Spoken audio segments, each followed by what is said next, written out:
L'histoire des méchants capitalistes versus les tout petits ouvriers, tout gentils et tout malheureux. Ça, c'était peut-être vrai il y a quelques centaines d'années, dans les années 1700, 1800, hein, pourquoi pas, plutôt en 1800, l'ère industrielle, etc. Je veux bien à la limite le croire, mais aujourd'hui, raisonner de cette façon, en parlant des grands méchants riches, des capitalistes, et de l'autre côté, des petits employés, des petits salariés, etc., c'est juste complètement stupide, parce qu'en fait, absolument n'importe qui, mais quand je dis n'importe qui, c'est n'importe quel humain, par exemple en France, hein, bon, on va dire n'importe qui, mais en France, faut pas non plus déconner, qui est majeur, que ce soit une femme, un homme, qui soit blanc, qui soit noir, qui soit de n'importe quelle pensée politique, couleur de peau, ce que tu veux, n'importe qui, il peut s'inscrire sur une banque en ligne, un courtier en ligne, acheter une action de n'importe quelle entreprise qui est cotée sur le marché en bourse et en devenir partiellement propriétaire en l'espace de 5 minutes chrono. Donc il y a plus d'un côté en fait les capitalistes voilà, qui naissent, qui ont les moyens de production pour faire travailler dur tous les petits gens, etc. Monsieur tout le monde, quand il veut, mais vraiment quand il veut, le matin après avoir chié, ou le midi quand il a sa pause café, ou le soir en rentrant de son boulot, quand il va rentrer chez lui, il peut aller hop, prendre son smartphone et acheter une action de l'entreprise qu'il veut pour en devenir propriétaire, hein. Partiellement évidemment. On reviendra là-dessus, ça va être de ce quoi on va parler aujourd'hui, parce que c'est toutes ces pensées en mode ouais moi je suis qu'un petit salarié, je suis de l'autre côté de la balance, hein, je suis qu'une petite main, etc. Il y a les grands riches et tout. Voilà, séparer les deux en deux entités, c'est complètement con et c'est complètement limitant si toi tu veux un jour élever ton statut à ce niveau et devenir libre financièrement, devenir riche. Moi je me suis beaucoup intéressé à tout ça, l'histoire de tous les capitalistes ouvriers. J'avais lu entièrement, même si je t'avoue certains passages c'était sûrement un peu en diagonale parce que c'est très très compliqué. Le Capital de Karl Marx, donc on peut pas faire mieux à ce niveau je pense, parce que ouais tu verras comment c'est écrit minuscule. Je sais pas si tu vois là, mais c'est écrit minuscule, il y a environ 1 millier de pages, je sais plus combien il y en a, mais ouais, 1050 pages écrites en minus, avec du langage de l'année, je sais plus combien à l'époque, hein. Crois-moi que ça avait été une semaine compliquée quand j'avais essayé de lire ça, hein. Je m'en rappelle encore, bref. Tout ça pour dire que à l'époque, il avait sûrement en partie raison dans le sens où tout était très traditionnel. Tu naissais, si ton père était un grand patron d'usine qui possédait des moyens de production, et bien t'allais le succéder, toi aussi le devenir, et ça marchait comme ça tout simplement.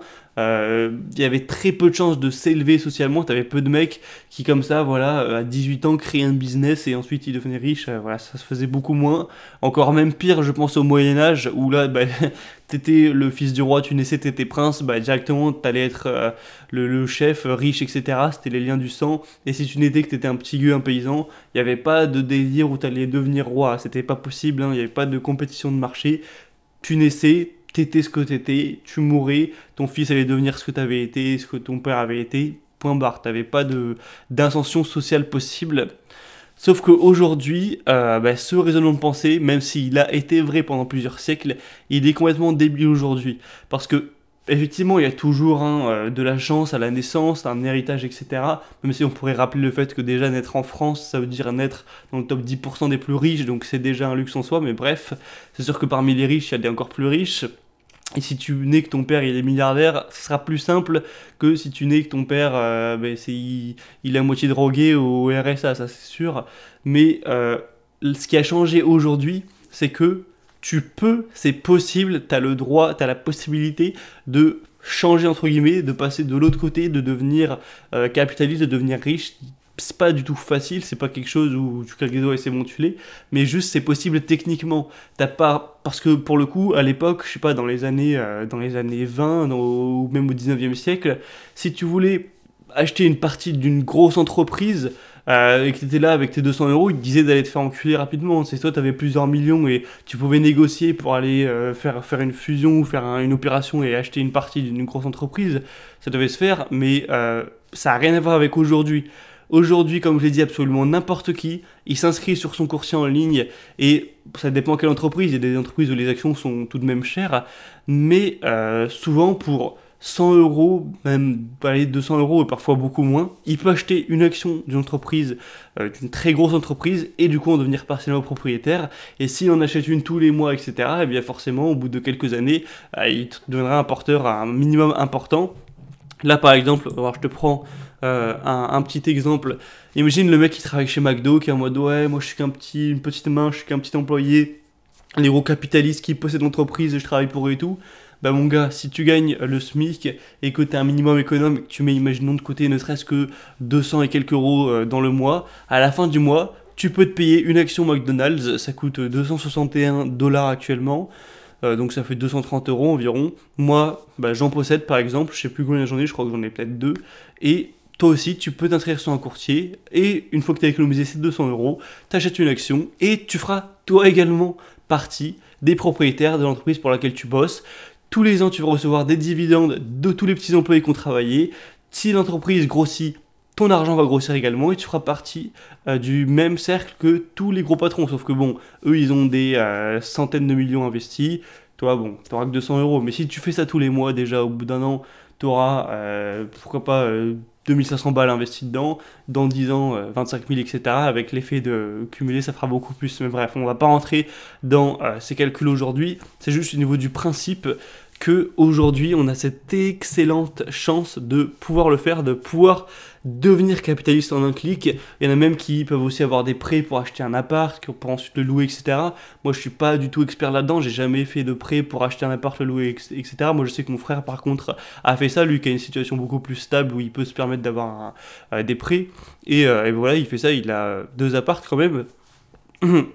Donc tout ça pour dire qu'on a énormément de chance aujourd'hui où on a ces possibilités de s'élever. Et hormis le fait de parler de devenir propriétaire d'entreprise en investissant ou en achetant par exemple de l'immobilier, tu peux aussi également lancer ton affaire de manière très simple.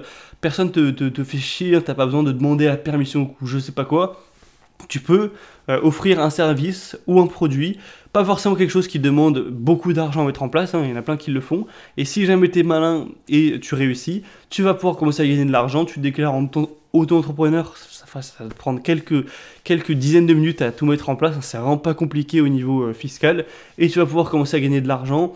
Tout ça limité à, il me semble, 72 500 € par an de chiffre d'affaires. Donc, tu as déjà de la marge avant de devoir créer une société. Et tu peux gagner de l'argent en France tranquillou. Donc, en gros, tu n'as pas de limite, contrairement à avant. Tu veux faire de l'argent, tu peux. Tu veux acheter des parts d'entreprise, tu peux. Si jamais tu as une situation bien stable, tu veux faire un prêt, normalement, tu devrais pouvoir, avec des taux très corrects.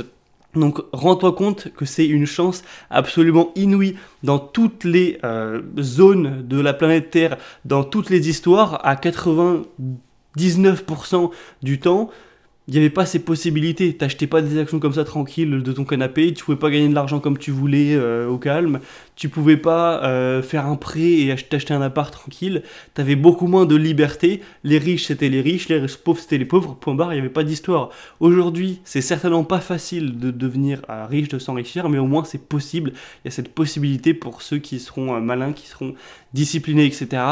Et tu vas me dire, ah, bah, pourquoi alors tout le monde ne l'est pas, etc. Bah, déjà c'est logique, hein, forcément, il y aura toujours des gens plus riches que d'autres, et du coup c'est eux qui seront considérés comme riches, même si aujourd'hui, même quelqu'un qui gagne le SMIC par rapport au monde entier, en fait il est riche, hein, parce que gagner 1200 € dans certains pays, c'est énorme, hein, faut s'en rendre compte, mais bref.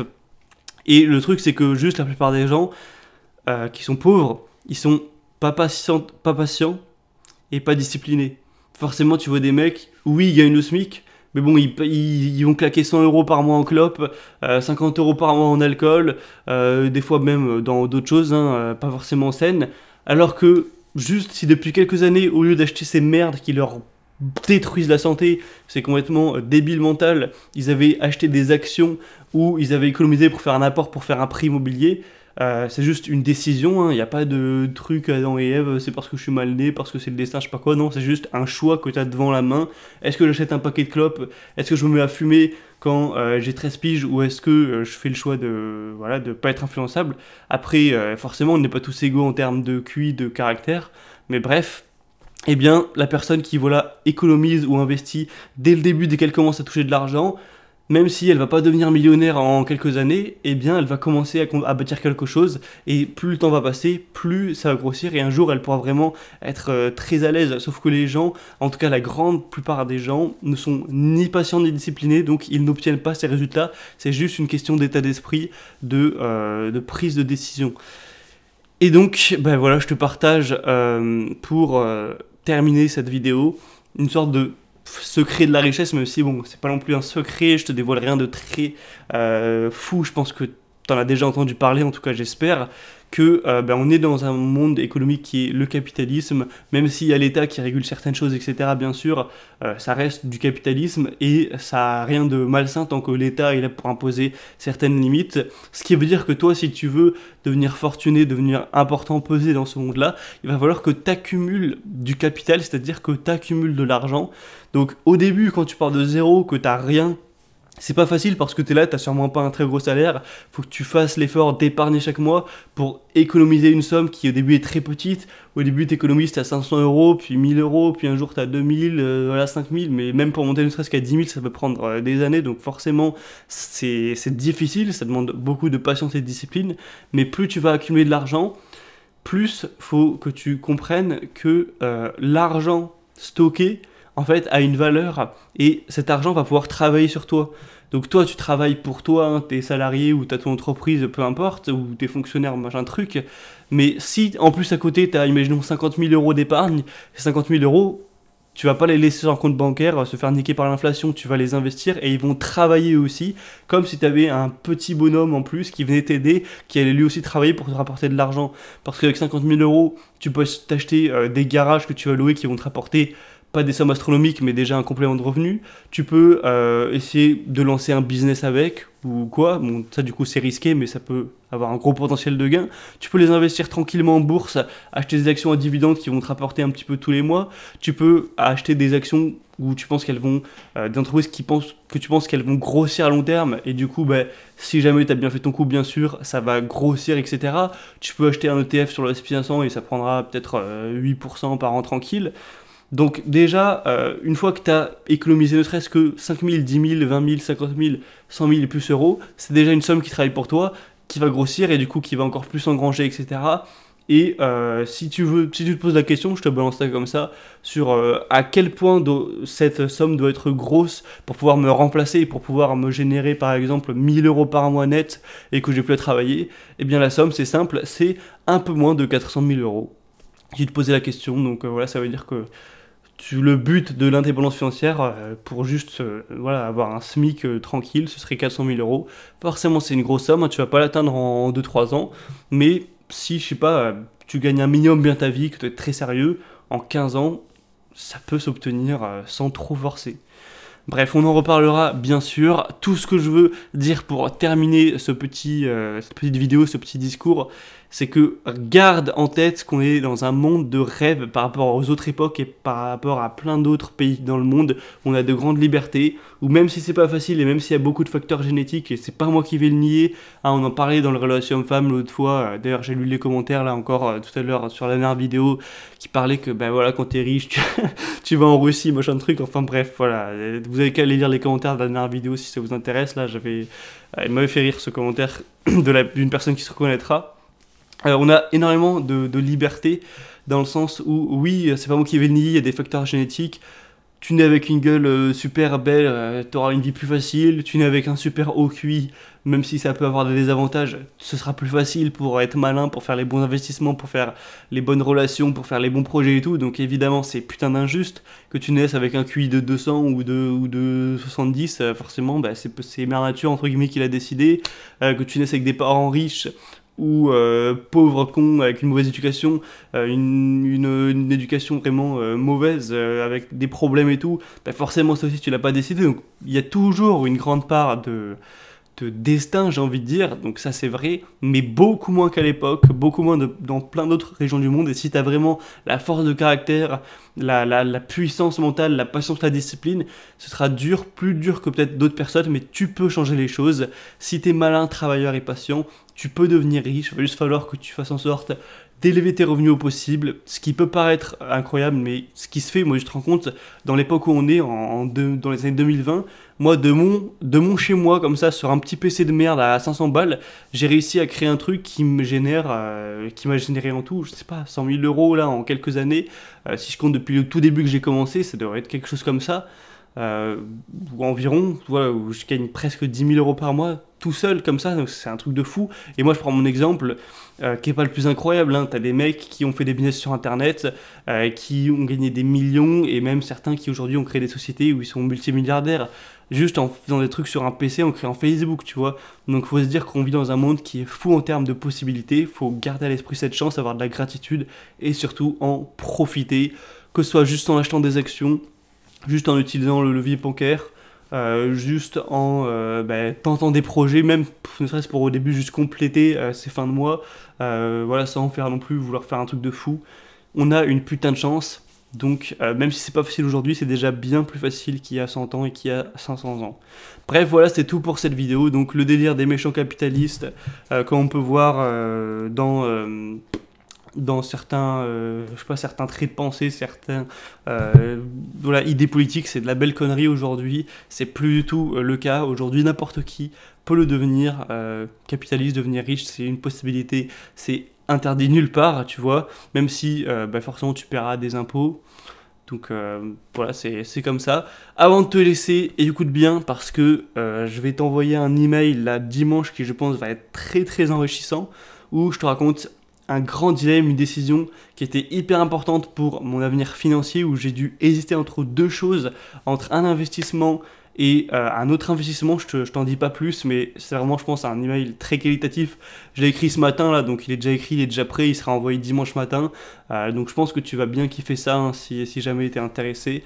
Et que t'es pas encore inscrit à la liste email, eh bien fais ça tout de suite avant dimanche, sinon tu vas rater l'email et il sera, tu pourras plus le voir pour toujours, quoi. Donc si c'est pas encore fait, bien sûr, inscris-toi à la liste email où j'envoie un email par semaine.